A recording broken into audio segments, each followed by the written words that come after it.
Right, good evening everybody. Can everybody hear me at the back? Okay? Yeah? Well, welcome to the March. Not working? Great, working now, fantastic. Welcome to the March edition of the meetup. Great to see a full house here today. We've got a really nice lot of people to talk tonight. So, for those who don't know me, I'm Steve Dan. I'm the organizer of this meetup, and I'm also co-founder and CEO of Medical Realities and the founder and CEO of Amplified Robot. We work in VR and AR space, and now we're sort of drifting into a little bit of AI as well. So tonight I'm going to be talking about what happened at Mobile World Congress in Barcelona, and also a few little things about what's caught my eye in the last month. Then we're going to have Mac Carlikar, the Chief Digital Officer of Formula 2 GX. And he's going to be giving a fascinating talk about rethinking AR, VR, MR offerings for large corporates. So lots of interesting ideas there. And then we've got Francesco Funari, who's the CEO and founder of VR2OSO, which is actually outside as well. If you want to have a go at it outside, he's going to demonstrate it as well. And then last but not least is my good friend Chris Dryden, the co-founder and COO and CCO of Reality 01, which is all about how to capture things in 3 dimensions for use in AR and VR. So let's start off with what happened in Barcelona. It was all about, Barcelona, Mobile World Congress, so mainly lots of things about mobile phones, but it actually is now drifting more and more into VR and AR. And I've got somebody to tell you about it. He's quite a character.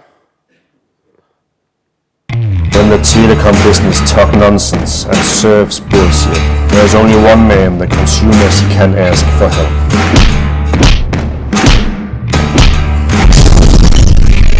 His name is Stein Jürgen.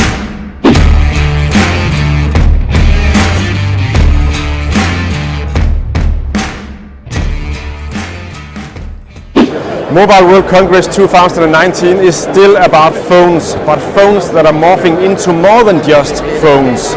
The Congress is also about 5G, virtual reality, Internet of Things, and me, Stein Jürgen, dancing.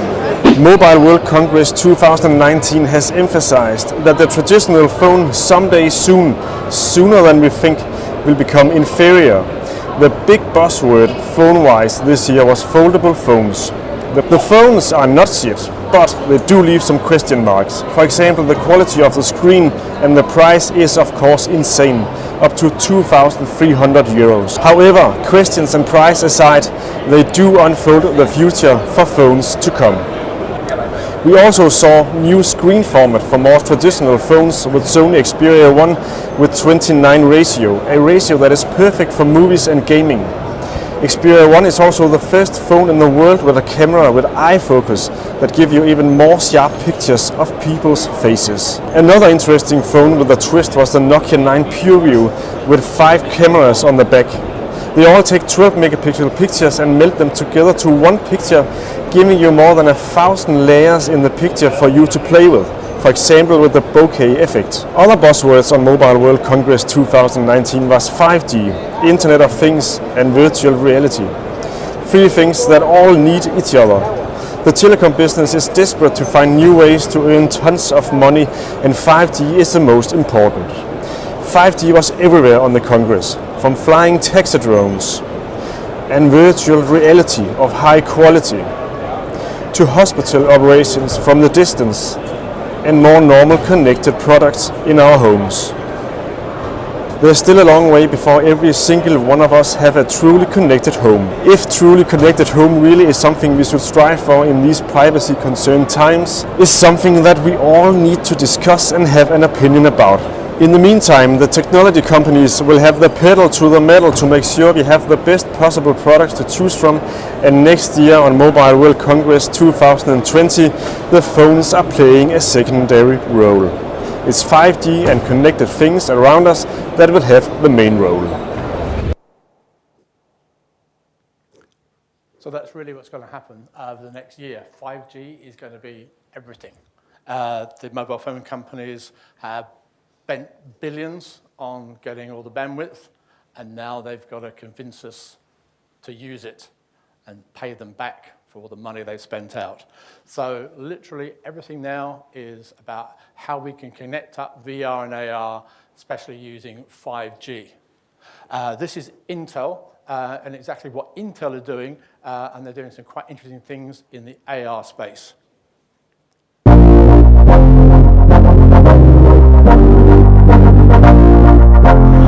Amanda here at Mobile World Congress 2019, hanging out at the Intel booth at the Media Super Demo.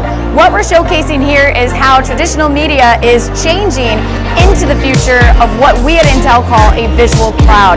As we move massive amounts of data and information over the 5G network, we are able to enhance and create immersive experiences for the end user. Now, one of the things that we're doing and partnering with our partners on is the Batman demo that we have. Now, this is a mixed reality. So we have virtual reality and then we have in real life, right? And we're partnering with Warner Brothers, Ericsson, AT&T, and USC School of Cinematics to bring that to the booth and real life today, again, to show what is possible with 5G connectivity.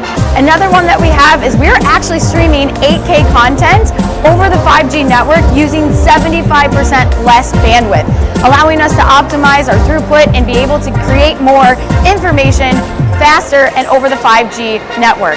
We also have Tencent, who is one of our partners, showcasing how because of 5G, we are able to stream content, stream apps and games straight from the internet without actually having to have the application on our phone. It's kind of like Netflix, but for games. And then right behind me, as you can see, we actually have our Spider-Man demo. Now, we partnered with Sony and Nokia to bring this to life. This is really exciting because it's one of the very first multiplayer VR experiences. The person who is playing right now is actually competing against another individual in the Nokia booth, all over 5G content, offering ultra-low latency and creating an immersive experience. And there you have it. These are just some of the many ways that 5G runs on Intel. So, talking about Spider-Man experience, this is a bit more in detail about what the Spider-Man VR experience is about. We are delivering the world's first multiplayer VR experience over a 5G network to Mobile World Congress. We've got the Nokia 5G solution, we've got the Intel mobile test platform, and then we've got this application from Sony. Now you can actually get to become Spider-Man, which is a whole other level of fun, I think.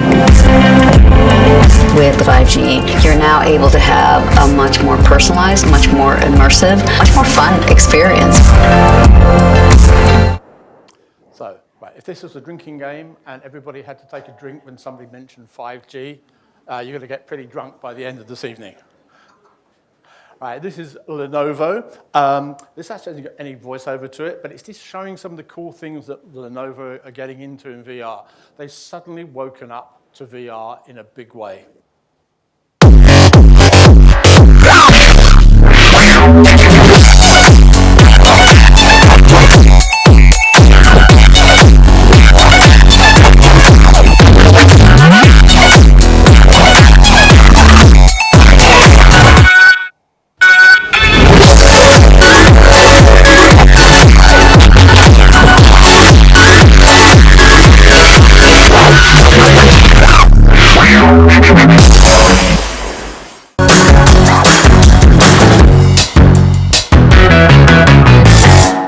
Got some really cool things about VR in the classroom. They've got some really good ideas about that. Unfortunately, I didn't have time to include that because of time pressures for tonight. So, one of the big things that was at Mobile World Congress was a company called Niantic. Niantic created a game called Ingress. and then a game called Pokemon Go for AR, and now they're working on. So I think this is a pretty big deal. Yes, it's been hyped, but this is one of those paradigm changes that happens maybe once a decade, maybe once every couple of decades. And I think the transition to AR and this idea of ubiquitous computing is that kind of a transition.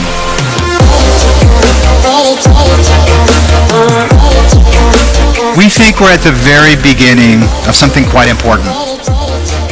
The future is one where the world and many, perhaps all of the experiences we have in the physical world are going to be augmented with digital interactions, interfaces, information, and yes, of course, entertainment. Well, I think it's a super cool way to test the next generation networks and to see how low latency works, because it was very quick. The game was fun. It's quick, it's energetic, and playing with the others is also so fun. I like it. Conan is amazing. We're really pushing the boundaries of what we can do on today's networks. We need 5G to deliver the kinds of experiences that we are imagining. What is it about 5G that's relevant to gaming, to AR gaming? Is there some way that that's going to allow the creation of products, for example, that are going to generate real consumer excitement? We think there definitely is. One of the things that Niantic are going to get involved in, and they're betting the farm on,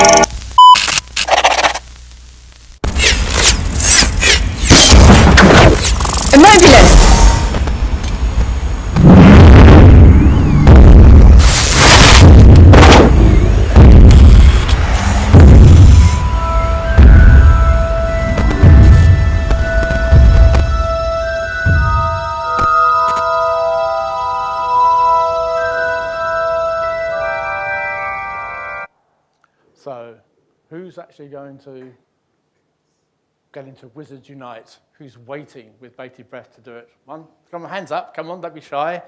Oh, okay, probably slightly less than I would have thought actually, but my guess is in actual fact Pokemon Go might still be the biggest AR game. I think that what they're doing, my spies tell me that they're a little bit late in sort of getting this out there because a certain person wasn't terribly happy with how the game looked. And she has total control over what happens. I can't mention who it is, but you might be able to guess. So we'll see what's going to happen. Now, one of the things which is really starting to get a buzz in VR is the PlayStation. It's actually reached 4.5 million sales of the VR headset for the PlayStation. And one of the new games on it is going to be Iron Man.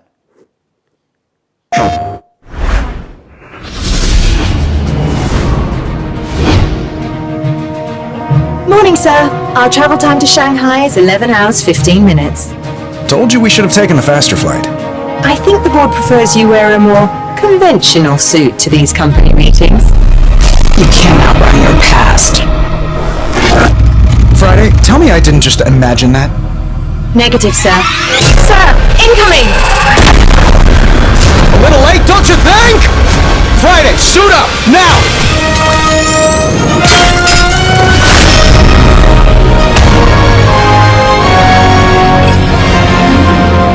All systems online. Time for the hero thing. Sir, hostiles inbound, 10 o'clock. So much for a hero's welcome. On your right. Any idea who we're up against? You made your share of enemies, sir. I'll need more time. Above you. That's how it's done. Threat neutralized. Good. I have a plane to catch.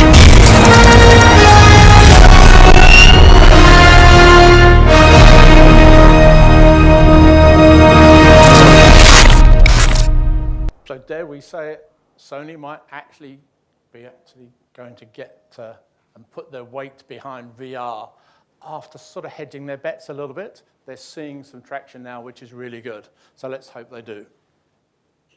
So this is an AR experience, and it's really what happens when you're watching a baseball game.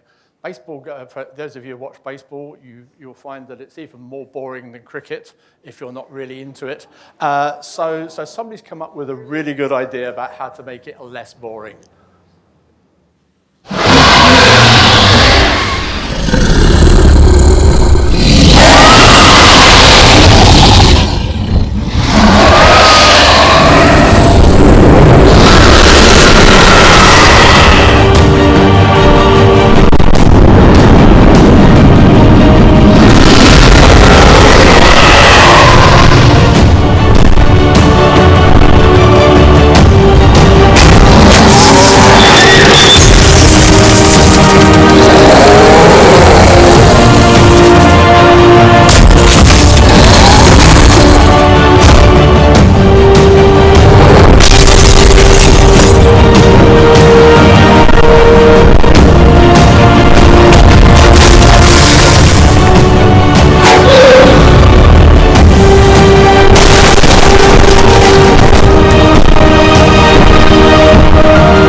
The only problem there is that it's obviously much more exciting than the ball game, but the Dragons actually wiped out everybody in the bullpen waiting to come on, so there was nobody else left to play the game.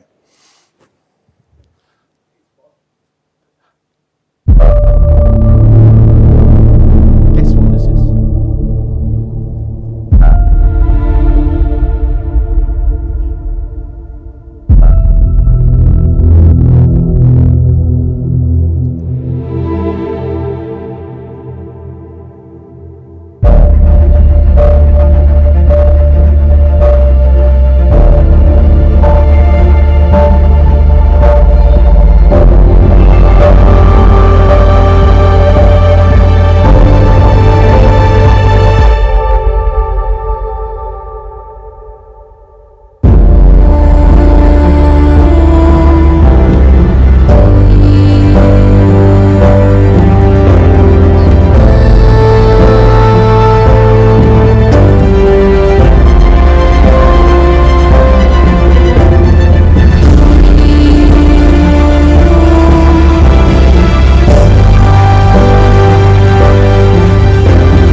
Really interesting.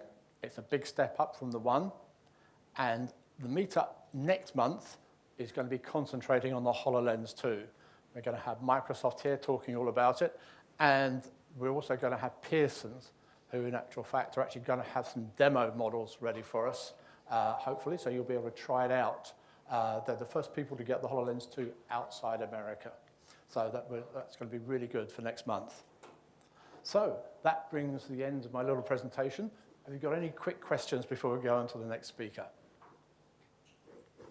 Yep. Oh, just you're on YouTube and Facebook, so oh you my need to hear what we goodness. say. In the demo you showed with the dragon, Yes. was that something that people could look at on their phones in AR while the show is going on, or was it just on the screen? That was actually on screen, but they've actually made a version now which you can actually look at on your phones as well. So that was what you'd expect to see, but that feed was coming from one of the cameras watching the game. Yeah, and how did you guys deal with the calibration, like in such a big environment? That's very interesting, but in actual fact, that's been done for a long time. One of the very first uses of AR was in American football to actually put the lines on American football so you know how far their balls advanced, because you have to get 10 yards in four plays. So it's a sort of the first time it was used was actually putting it on the yellow line so it can tell how far you have to get, so the viewers at home can see more than the people actually in the stadium. So that's how it started off. So the calibration actually comes from the sort of television side of the business, but is now used an awful lot. And you'd be surprised at how much AR in that context is actually used in television now. Oh, fantastic. Thank you. Okay. Was there anything new at Mobile World Congress in smart glasses or wearable AR?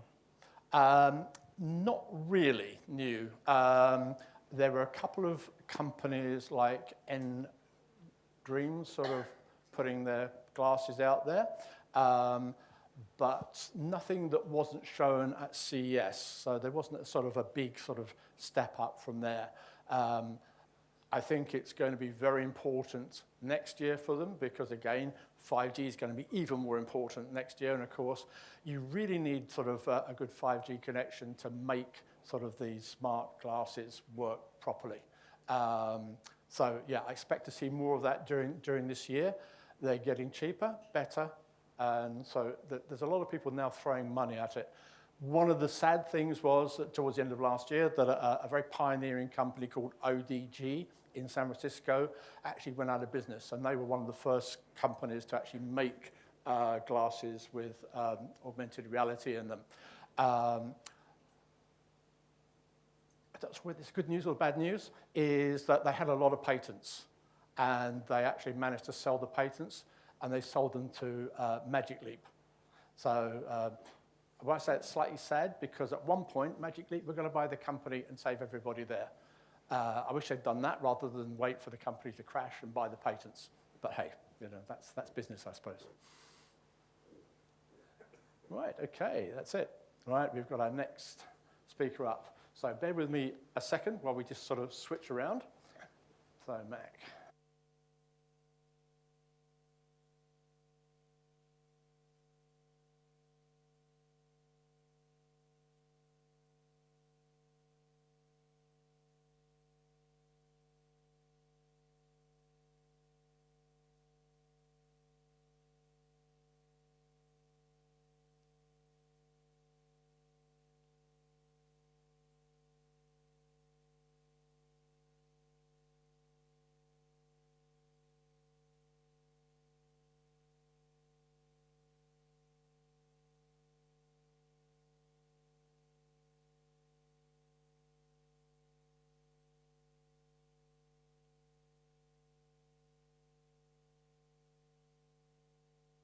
Let's see forward now.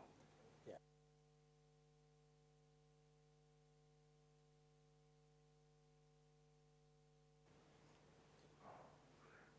Hello everyone. Okay, cool. Guys, my name is Mac Karlekar. I am a startup. I started last year in terms of forming my own digital consulting boutique. Formula 2 GX is the company. I primarily work with big corporates from the past companies that I work with, so I'll just introduce myself quickly. But before I jump into the presentation, I was speaking with few people. I just wanted to understand very quickly, by show of hands, how many of you are already working in AR and VR? Awesome. How many of you are thinking about starting something, like have an idea? Okay, so there are good startup guys also. Now, one important question, in my experience, how many of you are actually using, not like creating or coding AR, but using AR on a day-to-day basis. Okay, so you see what's happened is there's a lot of maturity yet to happen in that area, only based on my discussions that I'm having. And I'm just going to cover what's really happening in the corporate world. In terms of, okay, my experience, I've been working in multiple companies. I come from technology, consulting background. Accenture Digital was my last company in terms of the digital consulting work I did. Then I was with SCL, which is a technology SI company.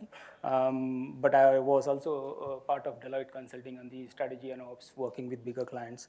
In terms of the last 9 years of digital experience, companies like Nestle, when it started its digital journey, I was part of the key. It was early stages, right? Nestle was doing digital in multiple geographies, but it's a $90 billion brand. And when it comes to look at digital, it's a little bit different than what you look for a financial services company or a retail company. I was right at the part when they started to rethink what does digital means for their end customers. So people like you and me, what does it really mean when you talk with Nestle? And I was working with their global head of digital marketing as well as their CDO, who has started what they call is the Digital Innovation Lab, where multiple kind of pilots and projects were happening, and AR, VR was also part of it. And I will share you some stories over there. But in retail, this is where the industry was trying to find out, how do I win with likes of Amazon? Or how do I compete against Amazon, right? Online was coming over there. So the e-commerce became an important part. I mean, I won't mention all of it. Deutsche Bank, I just recently finished an engagement with them where I brought in 2 new AI startups who are trying to help them rethink some of the asset management industry. So very innovative project, but it's an outside-in innovation thinking over there. I also led Gatwick Airport e-commerce marketing and websites in terms of their digital strategy. But I'm also quite close with the born digital companies on the right. So kind of know their model, I also help take those models to the companies. So I've seen a lot of changes happening in the last 9 years. And this is just me traveling all around the world. I like to travel. I like to meet people. And you'll see these are some of my engagements. That's the, down over there is the Chief Digital Officer for Nestle. He's now the CDO of Takeda. Who else can I mention? But some of the guys over that's the innovation lead. But rather than just having a consulting background, what I found useful was you need to also deliver. And when it comes to delivering engagements, you need to understand what is really driving from strategy toward technology to innovation to then also scale it up in different markets. That's why having an agile mindset, whenever you're thinking about doing an AR pilot, I'm only going to focus around the AR today because that's the core crux of the meeting here. But every time I feel like if you have a bigger strategy and you don't know how to implement it, those projects fail.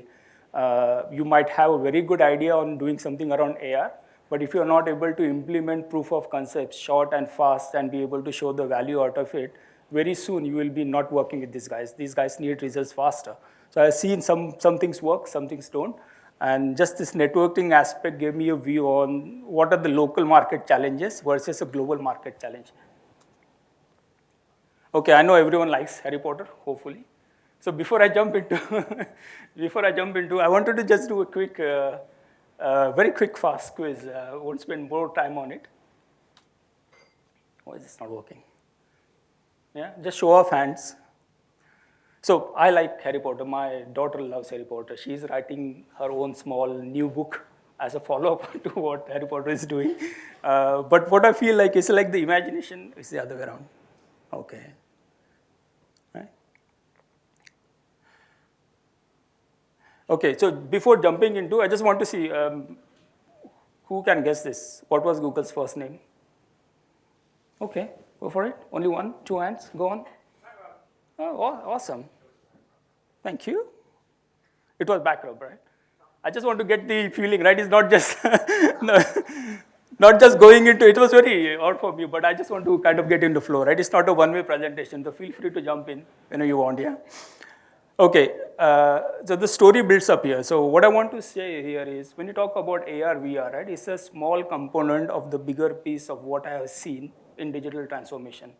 what is the value? So people like Gartner, IDC, Forrester, they estimate a lot, like McKinsey, PwC, they have a lot of estimation. So when you're trying to get involved in this, what do you think is the forecast of the bigger piece around digital transformation, where AR, VR is a very small piece? I'll come to that. Any guesses? Is it 450 billion, 2 trillion? Who is for 450 billion? No one? Any answer? Do you think it's 2 trillion? Cool. Got one answer, right? Usually I do prizes for those answers, right? Okay, I already know the answer. But when you look at the AR, VR market as such, it's very unclear. Many people are not really clear. There is a lot of confusion happening over there. Some of them are saying 20 billion, whereas other indication is 814 billion. When you look at AI, it's 35 billion to 191 billion. So the clarity of where this market is going is not yet reached there because it's not yet mature.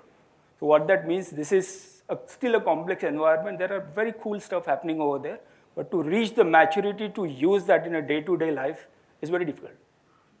Feel free to share if you are taking pics. That's my Twitter handle down there. I will anyway share this. Okay, the last question here was, okay, so I worked as a client, and I had service providers coming to me and asking me to work with them in terms of smaller projects to larger projects. But I was also part of a consulting company going and knocking on the doors of clients who wanted to engage in a small digital project or a larger transformation piece.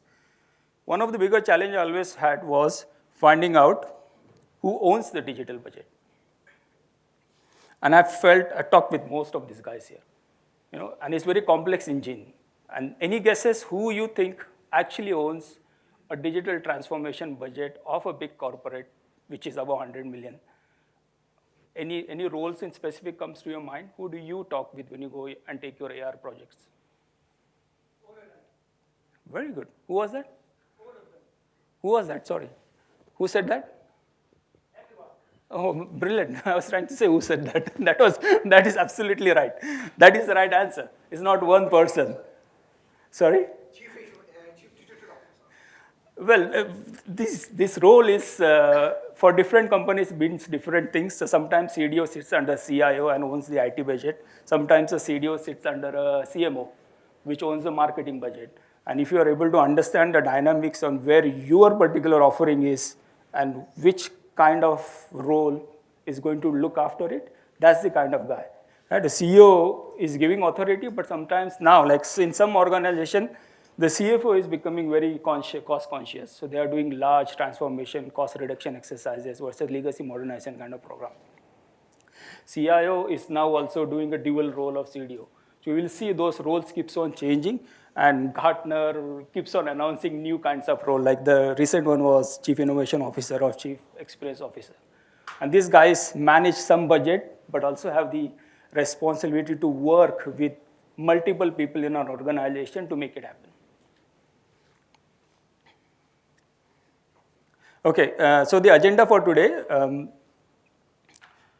I want to spend a little bit more time on the Q&A, so I will run through some of this a little bit faster. In terms of the experience that I have seen a smaller pilot being proposed to a client, which included things like using Bleepar, AR like an app, and then a client saying, you know what does this mean for my business? Versus a larger transformation deal that took 9 months for us to win. But what I felt over the last 9 years, the word digital is been misused many times, and understanding what does that really means is a little confusing. I wanted to kind of break it down to very simplistic terms. So when you decide specifically to your AR area, what does it really mean? You have to, this is my experience, if you think it across the value chain of any company, then you will deliver more value to what you are bringing. And I will also share, if you are looking to present what you already have, go back to clients and say, I have an AR offering and a VR. I'll show you some guidelines on how you could do that. Okay, so this is something that I have developed from my past experience, and some of the data that is coming back from the following slides is based on this framework. It's a very complex framework based on the experience, but what I do usually is based on the consultants like McKinsey, PwC, or even now the bigger one that is coming out is CB Insights. It's a very popular website. You should look at it. It's probably the de facto standard, is becoming the de facto standards of insights on what is really happening in the world. Then there are technology companies which are always publishing papers. Like Steve, you talked about Intel. There is things happening around HP. There are Salesforce, Adobe guys. They are doing all different things. And these frameworks provides a basis when I do a consulting exercise working in a collective ecosystem. I just wanted to share with you. Feel free to drop me a note if you want more details. As Steve showed a lot of good things that are happening in this world. I wanted to boil it down to the bigger digital transformation piece and then bring it down to AR and VR. So everyone knows fourth industrial revolution? Good. So I will not explain much because that's not the topic of today. But what is happening, for me to summarize, it's like things like AI, things like AR, VR. My favorite one is the quantum computing. I feel is going to be a game changer. 5G, you talked about it, nanotech, and another favorite is CRISPR. Summarizing all those, these are my favorites under the fourth industrial revolution. But what is really happening, and this is a good website, CV Insights, I'm coming back to again. There are very few companies which I classify as the game changers. Game changers are reinventing the industry completely. They are not trying to change a process. They are not trying to simplify things that are already existing. They are reinventing the whole thing. Specific to things such as massive simulations, creation of simulated worlds for predicting real-world outcomes. AI chips you already heard. But these companies are what are being predicted as somebody which will create a new industry in itself. It's not something that we know already. So the point over here, what I want to make here is, this one, there are around 117 well-funded AR, VR startups as of today. But he had more than 1,000, but these are the ones that CB Insights rate at a very high level. And they range from hardware enablement to distribution. And some of the guys over here are more the software guys who create codes and uses HoloLens or Google Glasses or other. But how many of this will survive? So there is a lot of hype happening in the industry saying each one of this will become a unicorn. And unicorn is the de facto model, right? We become a $1 billion company, but not all of those survive. If you want to be surviving and making a difference, start thinking what does it mean to be a game changer? So the strategy, what is really the game changing thing that I'm bringing in the AR that is meaningful for you? Yeah. But Tim Cook, we all know, right? He has the answer. And this is what I really like about it. He thinks AR is big. It's really big. He thinks AR is much bigger than VR because you are part of a real environment. And when someone like Apple says that, you kind of feel, this is good. This was done on Windows, so the last line has been cut. But basically, when you look at such inspirational guys saying, okay, I am investing in AR, and I think that's the future, then it makes you take it very seriously. It may not be at mature yet, but someone like Apple does something major in it, then it becomes mainstream. Okay, specific to augmented reality, these are the 19 industries that are affected or are already in progress of doing scale. So what is really happening here is, it's not just doing a marketing project, it's not just gaming. These are the commercial applications of where AR and VR are influencing. So automotive, Ford, Volvo, all these guys are engaged in experiments which is happening at the end of the value chain. We're saying, how can I recreate creating a machine, creating a car which is completely different. Let's take another one. Manufacturing and logistics, which is all around looking towards, so not just glasses, but also creating holographic images of what you are doing. Logistics and supply chain. So there is a training happening over there. How can I create the right application to train my users or the people who are working in warehouse and logistics to make the environment more friendly for them? And these are the 19 industries which are actually having real-time use cases to make a bigger change. Right? This is not just game anymore. This has become quite real for people. But, and this is specific to energy industry, but you could explore it to anywhere else. This is a good report from BP. What we think, AR, VR is probably the next generation. For them, it's still on horizon 1. Even though it's not matured yet, They think this is still Horizon 1, and it will be useful for a company like energy. But look at Horizon 4. We are already starting to hear, right? Quantum computing, Li-Fi, quantum sensors. This is the future. So if you're taking your journey, think about you might start here, but these guys are already coming. Where we are thinking about e-commerce, CRM, social media, all those digital transformation nitbits are here, which is wave 0, wave 1, 2, 3, 4. So if you're thinking about doing something, if you want to be a game changer, think how your software can evolve. Think about how your projects can evolve. Think what will be the future where you could capitalize on it. Any questions on this so far? Okay. Any guesses? What is the biggest trend that will change the world? Brilliant. But this, yeah, well, AI is part, yeah, absolutely so. Singularity. Yeah. It's not one thing. Exactly. So there's a lot of definition of singularity, because the part of that is AI, right? Is making meaningful machines which are more clever than you, right? Which is, you should read the best book I have read in AI. Sorry, go on.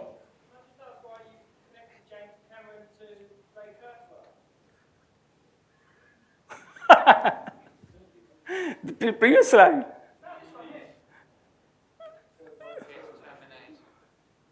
Oh, the image you are saying. The image. So this guy is a smart human being, which is much smarter than a normal guy. So the idea was to show singularity as an image, which is saying there's a lot of hype around it, what the singularity means and what it doesn't mean. But the best book, if you want to really, from my perspective, if you really want to understand what singularity is read a book by Robert Bostrom. It's called Superintelligence. And Superintelligence is the book that will tell you, go on.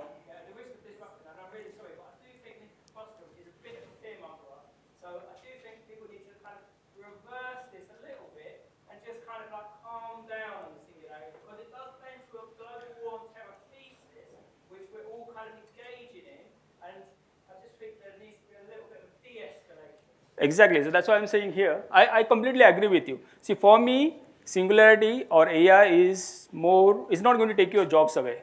For me, AI is all about augmenting what you are doing much better, right? For me, is that experience. So here, the reason I wanted to cite this is, if it ever happens. But what I see is more important is, the AR part of it is going across multiple areas. It's not going to stand alone. The change is happening, and if you are already in that journey, this is what the future looks like.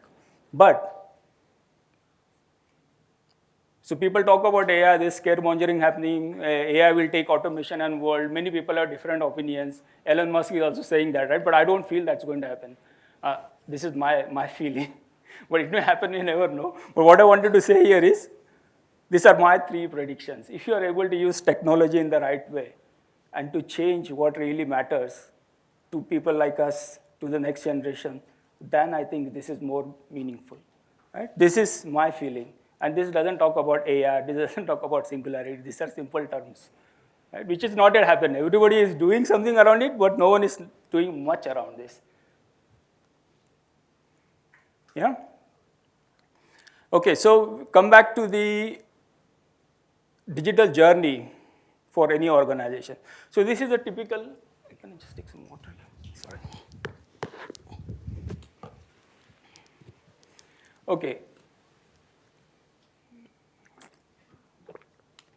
So when you work in any complex organization which has more than 10 million or 100 million funds, right? Usually the digital journey starts somewhere around marketing. You guys must have seen the Burger King ad that is floating from last week. Have you seen those ad? Which is a typical marketing augmented reality ad where you look at a competitor advert and use your phone and it burns the advert on your phone. So it was kind of a marketing gimmick to make people download Burger King app and be able to kind of show we are doing that, right? So 7-8 years ago, all the digital things were happening around the marketing. But then it started to spread across the value chain. So what does it mean for e-commerce? What does it mean for social media? What does it mean for the customer service? So AI, chatbots, running multiple areas, things, right? That is what is happening here. But the innovation labs thing is where the whole world is changing. And this is a very complex environment because a CEO might look at it and say, I want to reduce overall TCO of the organization, or a CMO want to say I want to deliver multiple experiences, better one to my end customer, and I can do that by being able to work with agencies more, being able to do that. But this is very complex. So the way I wanted to simplify this, everyone knows value chain here. Yeah, so basically value chain in very simplistic term, whether it's a CPG, financial services, or the retail industry, is from the source when you create something like, let's say, a farmer creating a crop for Nestle to the end customer who is buying a chocolate. The entire value chain requires multiple players to orchestrate. And it's very complex. But everybody in that organization is having different aspects to deal with. So a CIO might be saying, I want to reduce the overall TCO. Where does AR, VR plays a game? Or a CMO might be saying, let's take a customer service center. I want to do an automation AI project. I want to reduce service cost. What kind of technology can I bring in? Training HR guy is saying, I want to make my course more engaging. What do I do with AR and VR to make sure my training is important? So when you take a value chain view, you start to find the gaps in the market. But what happens is, as a corporate, they try to do multiple things, right? You might be knocking on the door and saying, I want to work with you, but they are already having multiple companies to talk with. They are running RFPs. These three are specific to AR, VR, and you could try to find those RFPs by working in different areas, right? You could do innovation lab pilot, but this makes digital even more complex because there are so many players. Because there are so many players, I'm thinking, which one should I take the right approach? I want to make sure I can work with each of these to make it, but this is becoming more complex, isn't it? And that's where organizers start to ask, what is my purple cow? How many know purple cow? Purple cow is a concept created by Seth Godin. He is one of the top management thinker. And his idea was, he was tasked, I think around 15, 20 years ago, tasked about launching a new product. Soya milk, and the way he launched that was everybody knows to buy cow milk in a refrigerator, and he was thinking, how do I change the concept of someone buying soya milk when people are used to buy cow milk? So the clever guy, all he did was he created so this cow milk on the refrigeration area in a big retailer. He just put the soy milk next to a non-refrigerator rack. So where people are looking at, in the refrigeration, cow milk, soya milk. So he was kind of saying, I am not in the rack, but I'm standing out. What do I do to stand out? So the question here is, what is your purple cow? And that sale went 20, 30% higher than what he was expecting to be, because people just found a gap and the positioning helped. So the question is, what is the purple cow we have? Everybody is doing AR, everyone is doing AI, everyone is MR. Everyone has some idea, right? I'm different, but what is the purple cow that you could bring in when you talk to your clients? That is the difference. So what organizations do is they start to create different concepts. This is a HQ video of a company I was involved in. This is, I'm not sure whether you guys have seen it. I'll just show you. I just play, no, Steve?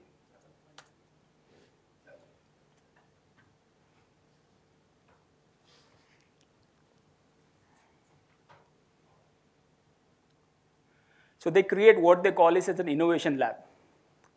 Everyone knows innovation lab? So this is a very powerful video that is quite old now. It's 2016, and things have changed a lot, but gives you perceptions on how you could be powerful.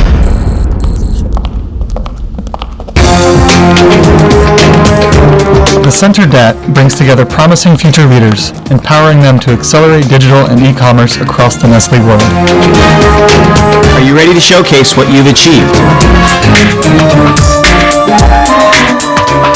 The 2016 Digital Acceleration Team, DAT 7, bringing to life listening, engaging, and transforming through targeted value-added projects with strategic business units, zones, and globally managed businesses and markets.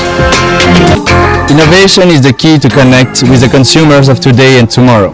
So we explore new territories and took a different approach with the ambition to drive new business opportunities. We conducted hacks with Nescafe and Nestle Waters, incorporating innovation, technology, and new ways of thinking for our brands to lead in a fast-evolving category and transform mindsets at Nestle. Through the newly launched open innovation platform, Onri, we are finding answers to business issues and addressing new opportunities by leveraging on partners and startups around the world. Thank you.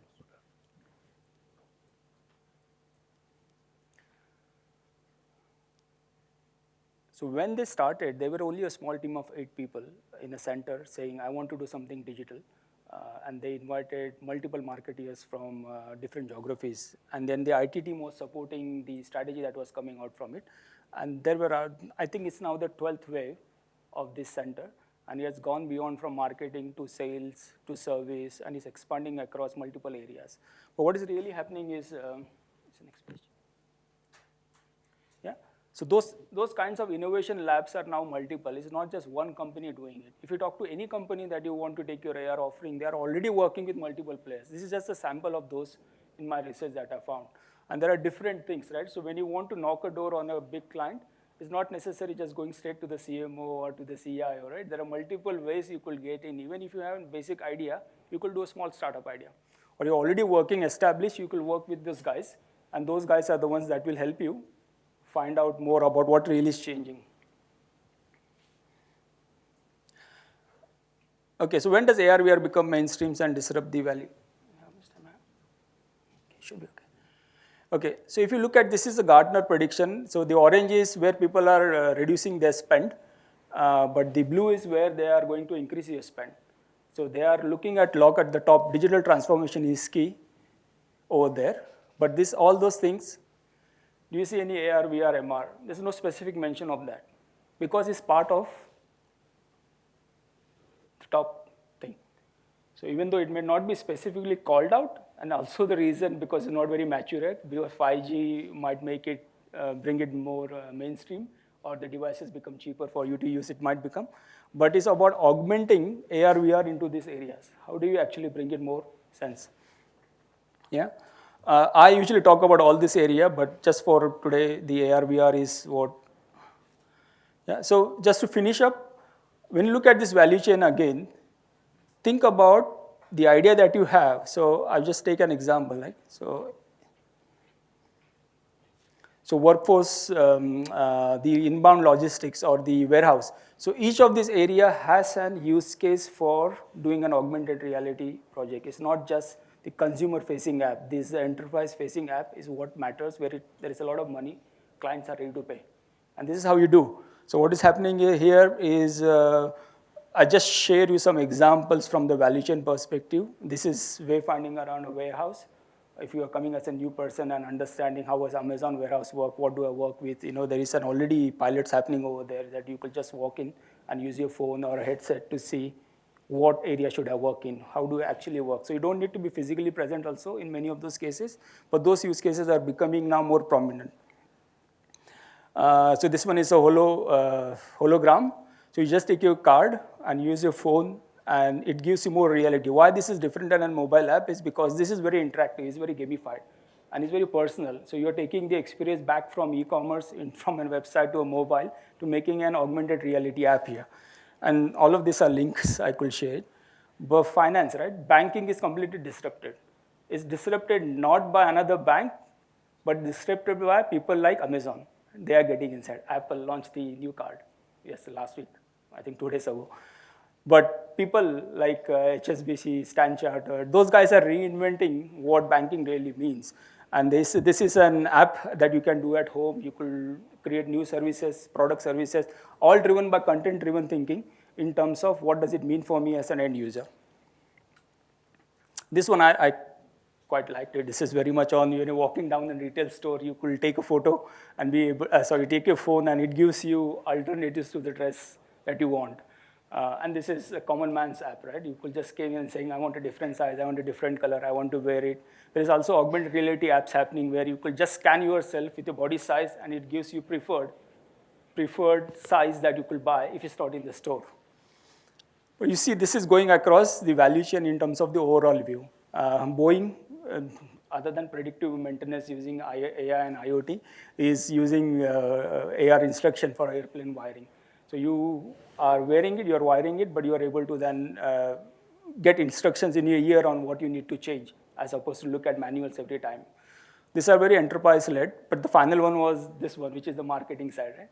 How do I make AR more interesting? And this got millions of views in last 4 days. But if you see, each of those use cases are related to the value chain areas. This was the last slide. Everyone knows FAMGA, right? FAMGA is Facebook, Apple. I'll just show you, right? So the last lessons I see is, everyone has their own thing, but for me, when I looked at working with these corporates, or when you are having your own company, or you are trying to have a new app around AR, VR, these are the guys who have done this. These are all self-made CEOs, self-made entrepreneurs. And their lessons are not just by someone writing it, they're sharing that in their investor page, they're talking about it in the video. This is just a summary of those when you're looking at doing your own thing. Think about this. That's it. That was the last slide. Thank you, guys. I think we've got time for a couple of quick questions. Lots of challenging thoughts there, very interesting thoughts. Has anybody got any questions for Mac? Okay.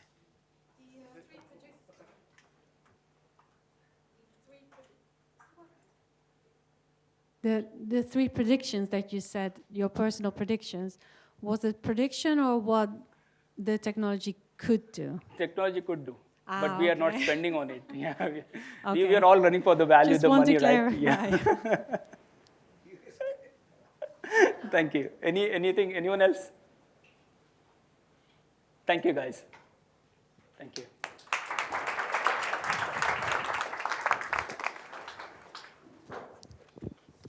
It's my pleasure to introduce Francesco. Virtuoso. Sorry. Wow, that's quite a lot of data information, right? Wow, to digest. But no selling. no selling of any product or service. No. We're going to keep one very short, okay? So, we can then move the agenda because we are behind the schedules, right? Okay. We're approved here?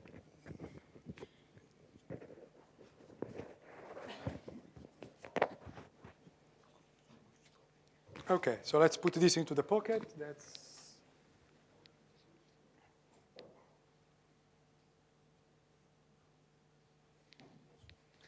Now, Steve told me that I was going to meet a lot of bright guys here today.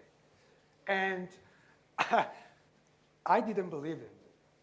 So if you are so bright, can you tell me which was the revolutionary software which was launched in 1987? No. Okay, Steve. Come on. Let me give you some clues, okay? I'll give you some clues. Yeah, I'll give you another chance. Yeah. The company that created the software was called Forethought.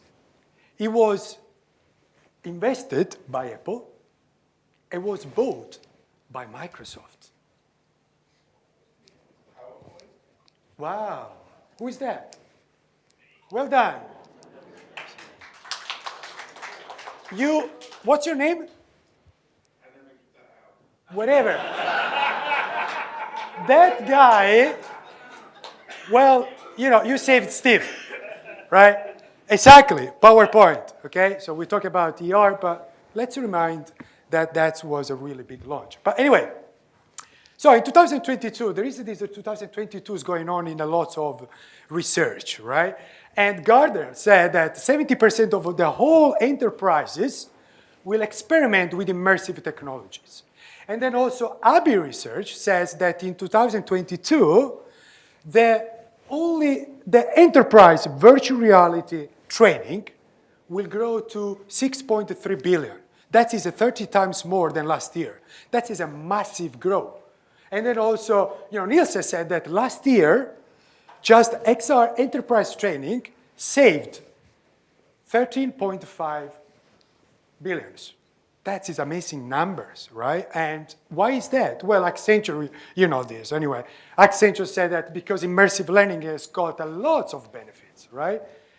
From end of distance, engagement 80%, retention to 80 to 90%. But anyway, you guys know that because, today we are into a VR room. And some clients, your clients, Steve's clients, they say that VR, it's great. It's fantastic, like WorkMart with that project with Oculus Go. So the market is gonna explode. There are lots of benefits on VR, AR. People like it, but hey, you know what? Nobody's using on daily basis. What's going on? What's the problem? Why they're not using if it's great? Right. It's more than 20 years that I'm into the enterprise market, okay? I'm not a consumer guy. I don't know anything about games, although I play games. But in the last 10 years, 11 years now, I've been providing VR services and innovation services to all big companies in the world. I've been traveling a lot, like you, and in 10 years, I've been doing, apps, I've been doing simulations, and they all love it. And then when I said, okay, my client, can we do another project? They said, well, Francesco, maybe next year. So 2 maximum, if I was lucky, 3 virtual reality projects in 1 year for one client. But I couldn't scale. And I couldn't understand why, because they loved it. So I said, what's going on? In those 10 years, with my booklet, I've been penciling down which were the problems in enterprises. And you know what? I'm going to summarize 10 years in 2 slides. The first problem is this one. Creating VR apps, creating VR apps, it's essentially really complex. It requires time. It's very expensive. And then it requires special skills. And then you know what? It's hard to update. Enterprise likes updated. Now, if a VR enterprise, so think about that. If one of Steve's clients wants to create a VR app, they go to Steve and they say, well, this is my briefing. Steve has got great ideas. Create a great app, yeah? 25,000, 15,000 per app? I don't know. Whatever. Let's say 20,000 per app. It does a great application. Enterprise loves it, yeah? And then I said, well, that's great. But you know what? I cannot do 10 of them because there is no business case that will be signed off. I cannot scale it. That is a massive problem, just about cost, if you think about that, right? Then the other problem is, okay, you have done a great app, but how am I going to use that app? Today, virtual reality, it's a really isolating and lonely experience, unless you don't spend, 100, 200K to have those really big network VR simulations in enterprises. But enterprises, they still use PowerPoint. 1987. They do training with PowerPoint. They do sales presentations with PowerPoint. They do briefings with PowerPoint. They do, oh my God, they do even coffee maybe with PowerPoint. They do everything with PowerPoint, And And we come with those Oculus Rift, great immersive stuff. And then they say, well, that's great. I just got 20K innovation budget, but don't ask me more because it's just one project per year. That is the fundamental problem, right? Guess what? Not anymore. Because it took us 3 years to develop this product here. So this product here, which is well patented globally, essentially allow anyone in a company to create virtual reality presentations by themselves. They don't need anymore a digital agency to do VR apps. They don't need it. I'm going to show you. Everyone can create this. But you know what? These are the product that's got another magic thing inside here, which allow you to guide the virtual reality experience. So not only it's easy to create, but also you're going to guide. All done from this product. And, it's important to understand what's inside here. Oh, okay, yeah, that's the old version. But the new version, you know what it is? Is this one. It's PowerPoint for virtual reality. Virtuoso is PowerPoint for virtual reality. It works like PowerPoint. You got the slides, but every slide, it's not anymore a 2D slide. It's a 360-degree slide. Everybody can use PowerPoint, everybody can use Virtuoso, everybody can create virtual reality presentations. And we're going to have demo there if you want to play with it. And you can create, in 2 minutes, a virtual reality walkthrough without any special skills, essentially. And another thing, you know what? I don't work with just Oculus Go. I work with anyone. It's platform agnostic. It supports Oculus Go, Pico, Daydream, Cardboard, you name it. It's a platform VR agnostic. How is it going to work then? How my training manager can create virtual reality trainings without spending a fortune? Well, that's how it works. We're going to provide you a camera, a 360-degree camera, together with a product, and you're going to build your own content. You need some help? Okay, download some images online. You need some extra help? Okay, we do professional services, right? But then enterprises said, well, Francesco, but are you saying that I needed to recreate all the training again? Because that is another problem. They already got training. Why I need to redo this stuff? Well, I said, okay, don't worry. It's VR, but you know what? Take all your 2D content, drag and drop into Virtuoso, and we're gonna convert that and show you in a virtual reality environment, all done in seconds. So if you got the 2D images, videos, pictures, we want to create a poll, some assessments in 2D, you can do it. Drag and drop, and you're going to get your virtual reality presentations, training, or sales pitch, also with the 2D content. You put that inside Virtuoso, and then you're going to deliver that using all sorts of handsets. But hey, in enterprise, we got something that is called health and safety. Right? I want that everybody, do my training. And some of them, for example, pregnant women cannot wear handsets. Okay, don't worry. They can use an iPhone and tablet. Yeah, but you know what? All the corporate are locked. Yeah? Okay, that's fine. Use a TV as well. Essentially, I know enterprises very well. And this product ticks all the boxes in any enterprise in the world, including Ministry of Defense.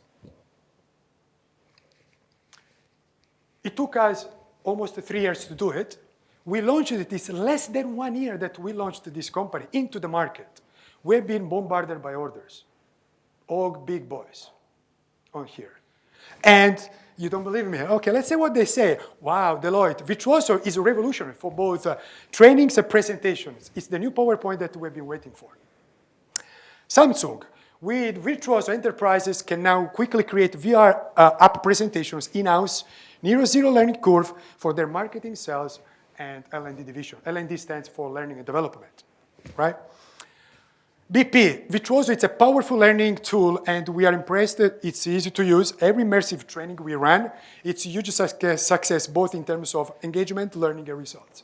But the bottom line here is that it's not about VR, it's the fact that they do by themselves. I don't want to get crazy with them with any more services. I've done that for the past 20 years services. And BT, Virtuoso, it's the sweet spot for business thinking. Oh, they said that, I like that one. It democratizes VR for learners on that. BT is using in every single department, from consumer to global. They're using it for training, they're using it for sales pitch, and they're using in a call centers. How dare you can apply virtual reality in call centers? It's amazing. They manage to do it. Because you know what they do in call center? They are delivering 2D content over the handsets using Virtuoso. So what's the difference between 2D content on screen and 2D on the handsets? Well, because it's an isolating experience, it's full engagement, so they got a much better rate anyway. But not only they're using massively inside the organization, but then they knock my door and said, oh, this product is great for my clients. You know what? We don't have a virtual reality proposition for the market. Would you mind if I resell your product? Well, let me think about that, you know. Okay, bring on the contract. We sign up the contract, which also it's now sold by BT globally to all their enterprises on that. I try to make really short, Steve, yeah? So that is Virtuoso. Don't get worried because they still know and they still want professional services, right? So, you know, we're going to have VR services on that.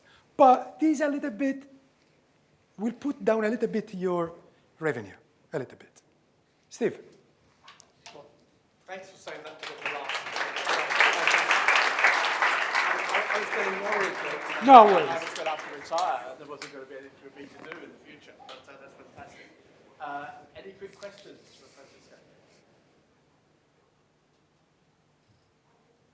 Francisco? All things considered, why are you doing this presentation on PowerPoint? That's right. That is a good point. You know what? Because we couldn't afford the headsets. It's yeah. Well, that's going to be one thing. There is a gap. There is a gap about how people are used to, you know, consume VR content on that. So, you know, you like it or not, all the videos that Steve showed us. And I'm sure if you work into the VR environment, do you work in a VR environment? Look, I'm going to gamble a Virtuoso product today with you, and that's, believe me, it doesn't cost a lot. It's actually cost like one app, but you got hardware, software, you can run a limited presentation with the cost of one single app. Anyway, so why I'm using PowerPoint on that? It's because you need to guide people. That's true. It's a PowerPoint converting keynote. But thank you very much. Essentially, you see all the video, and you know on your work as well. Every time that you need to show some VR, you see that there is always a person next to you, you know, because he guides you, go there, go there. So if I had to set up here, 150 handsets on that, it's going to take a little bit longer. So it's more about... Yeah, absolutely. Absolutely. I can show on the TV, but that is exactly how you're going to see it. In fact, I asked Abby and Harshil, which are two of my colleagues, to set up 2 stations of demos. So if you want to see, there are 2 stations over there, and you can see how it is to create, how you can interact, and you can, you know more and find more information with them. Yeah? Any other questions? Good. Thank you.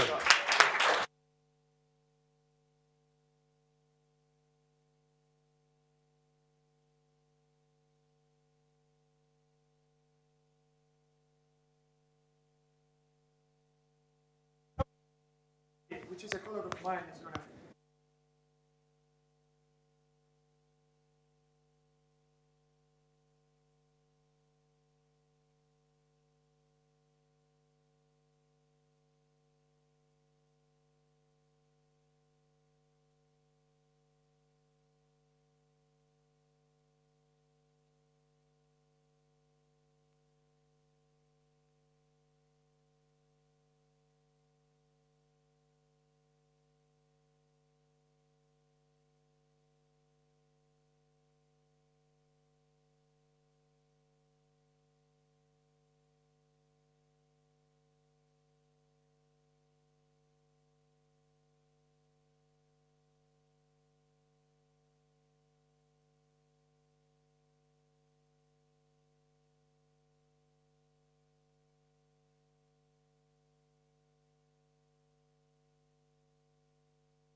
sorry, Facebook didn't hear any of that. And then we pipe all of the images up to our cloud-based platform, and we do photogrammetry-based 3D reconstruction so that we can produce what we call studio-quality content like this without any skills whatsoever. So that is the disruption that we're trying to push into the market.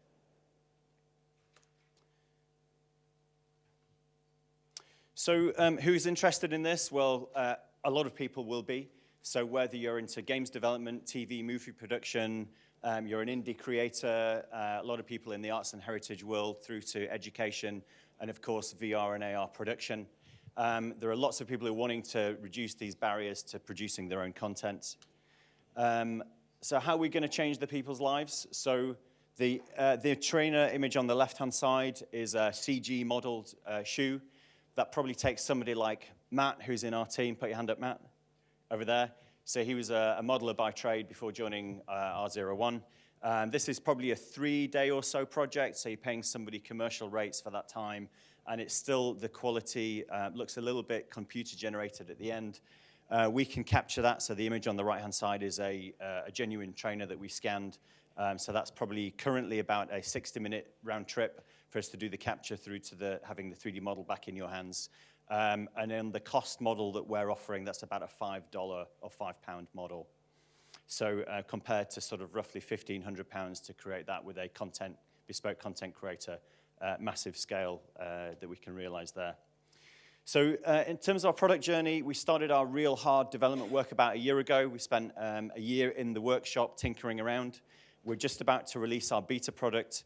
We're going through a patenting process at the moment, so hence the blurred images, the bottom right. A little bit of tension builds because you can't quite see the final product. We're looking through April to July to do some really interesting, engaging beta projects. And really, that's what I'm here tonight, just to ask you guys if you're doing anything cool, interesting, creative, which might be relevant to the platform that we're producing. Come and have a chat with me or with Matt at the end. We are offering a limited amount of free 3D scanning for people, depending on how interesting it is. We are partnering with the Reality Center, so John over there. Hopefully, within a couple of months, we'll have a scanner in the Reality Center over in West London as well. I can't promise John will give his time for free, because he has bills to pay as well. But we're just super interested in engaging with you guys and finding cool projects to work on. Ultimately, at the end of this, we want to do some good PR, so it's good, mutually beneficial for you as content producers, owners, good for us as suppliers of this new technology. So that's all I'm here to ask for today, so thank you very much. I guess any questions now or? Questions first and clapping afterwards. Questions, right, over there, Chris.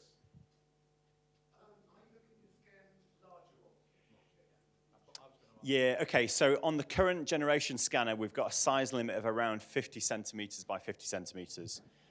So on a kind of beta test, we can't do that.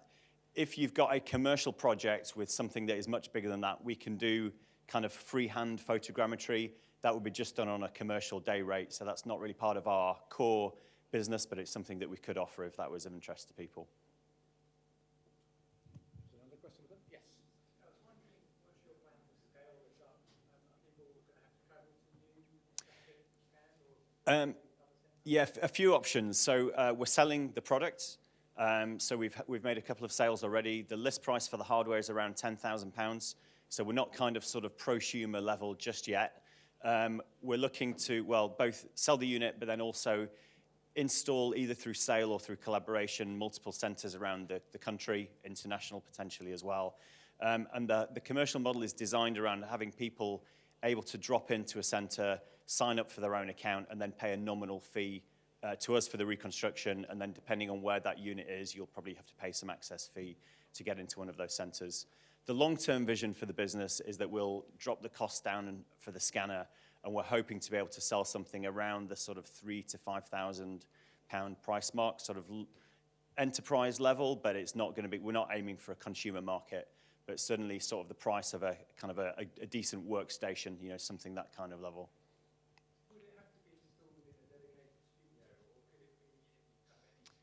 It can pretty much be anywhere. It's kind of like a mini traveling studio. We've got a fitted infinity screen backdrop that does the background subtraction. So yeah, it can pretty much go anywhere. We've designed the new one to be transportable in the back of an estate car rather than kind of hiring a van sort of thing.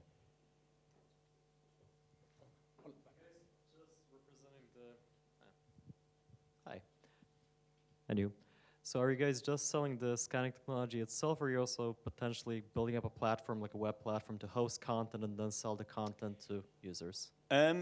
Definitely the first bit. So yeah, the platform is driven by our web-based platform. So that both covers the 3D reconstruction, but then also like a hosting, streaming model. Whether we go as far ourselves as charging for content, I think there are plenty of other asset stores out there. So that's far enough away that we're probably not focusing on that right now.